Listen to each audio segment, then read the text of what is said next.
selanjutnya. Hari ini kita akan membahas materi peluang.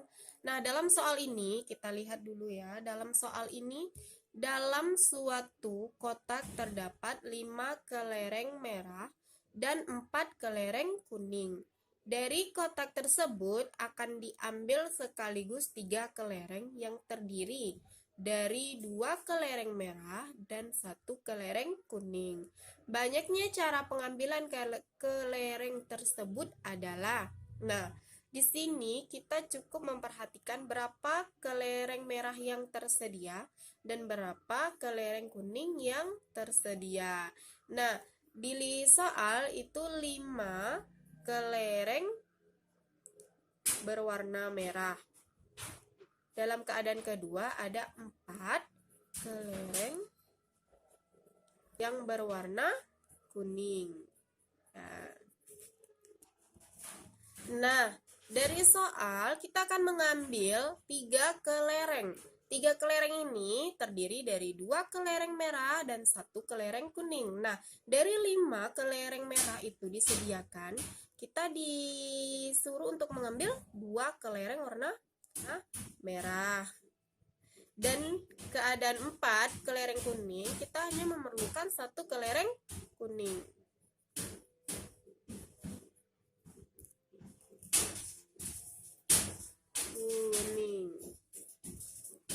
Pada soal ini kita menggunakan rumus kombinasi. Nah, kenapa kita menggunakan rumus kombinasi? Karena di dalam soal itu kita disuruh mengambil beberapa kelereng tanpa kita memperhatikan urutannya.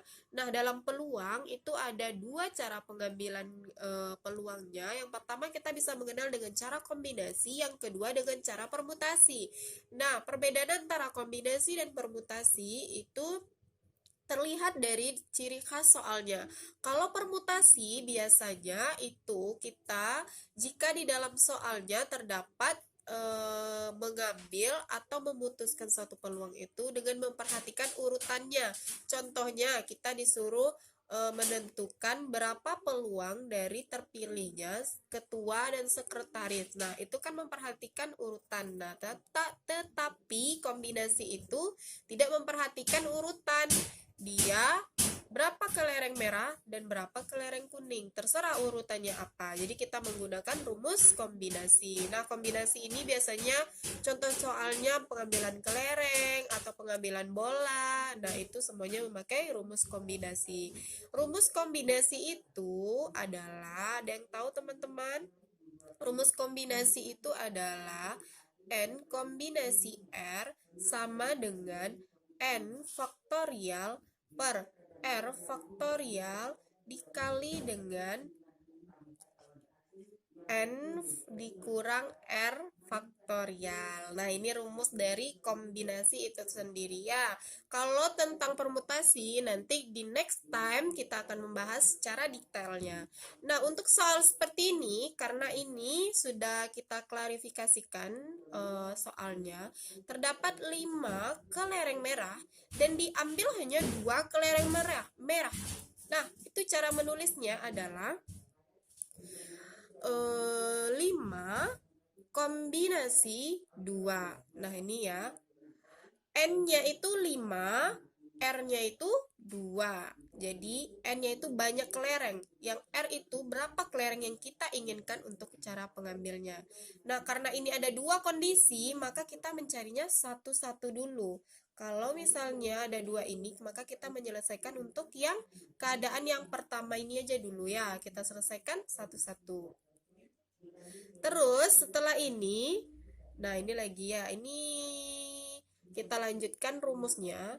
N faktorial berarti kalau soalnya seperti ini itu artinya 5 faktorial dibagi dengan 2 faktorial, R-nya 2, dikali dengan N dikurang R. Artinya 5 kurang 2 kita faktorialkan. Setelah itu 5 faktorial per 2 faktorial dikali dengan 5 kurang 2, 3 faktorial. Nah, 5 faktorial ini bisa kita uraikan menjadi 5 dikali 4 dikali 3 faktorial. Kenapa hanya sampai 3 faktorial? Karena di bawahnya itu ada 3 faktorial. Jadi nanti bisa kita sederhanakan ya. Dibagi dengan 2 faktorial itu artinya 2 dikali 1. Nah, dikali dengan 3 faktorial. Nah, di atas ada 3 faktorial, di bawah 3 faktorial itu kita bisa sederhanakan ya, atau langsung saja kita coret. Nah, ini 2 kali 1 ya 2. 2, 4 ini bisa kita sederhanakan juga ya. Berarti ini bisa kita bagi, berarti 4 bagi 2 berapa? 2 ya, ini 1. Artinya penyebutnya itu 1, berarti 5 dikali 2 itu adalah 10 dikali 1 adalah 10. 10 bagi 1 hasilnya adalah 10 cara. Nah, keadaan keduanya, kita lihat lagi keadaan soal keduanya, itu di mana tersedia 4 kelereng kuning dan hanya kita ingin mengambilnya 1 kelereng kuning. Nah, kalau keadaan itu, maka kita cara menulisnya 4 kombinasi 1. 4 kelereng kuning yang tersedia dan 1 yang ingin kita ambil atau selesaikan. Nah, caranya sama, maka n faktorial, 4 faktorial kita bagi dengan 1 faktorial dikali dengan 4 dikurang 1 faktorial. Nah, 4 faktorial itu sama dengan per 1 dikali 1. 1 aja ya, sama aja artinya.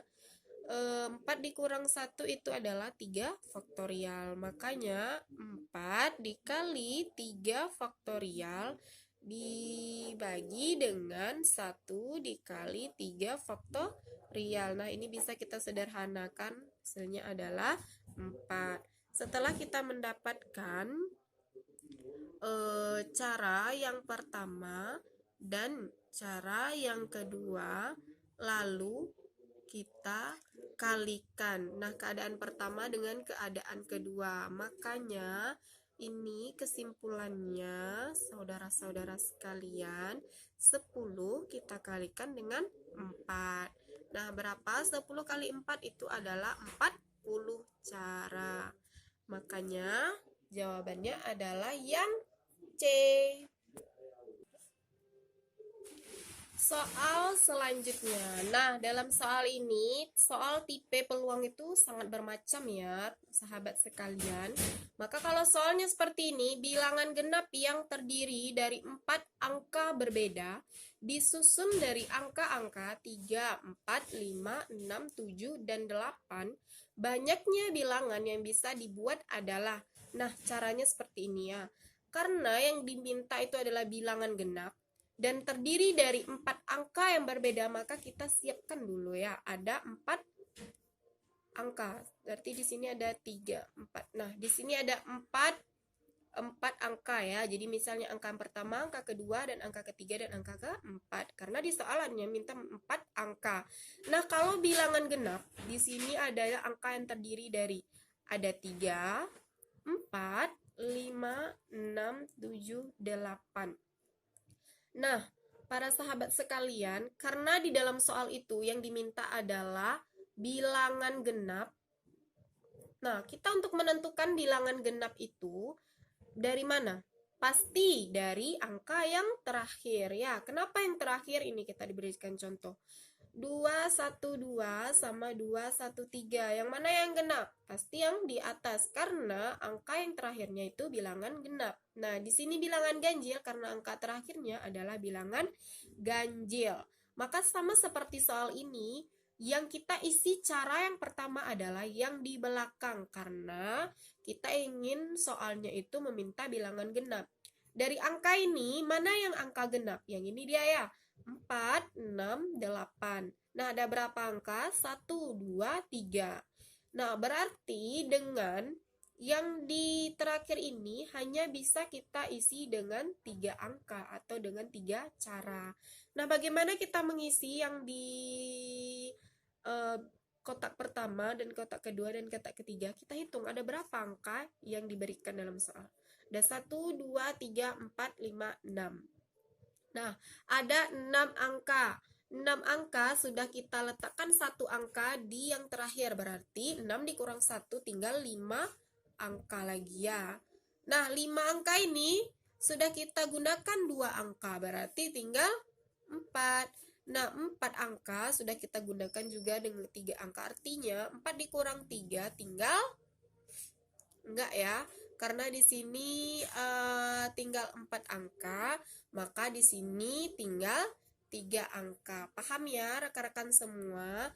Nah, setelah ini sudah yang pertama kolomnya ada 5 angka, 4 angka, 3 angka, dan terakhir juga ada 3 angka. Jadi kita kalikan semua bilangannya.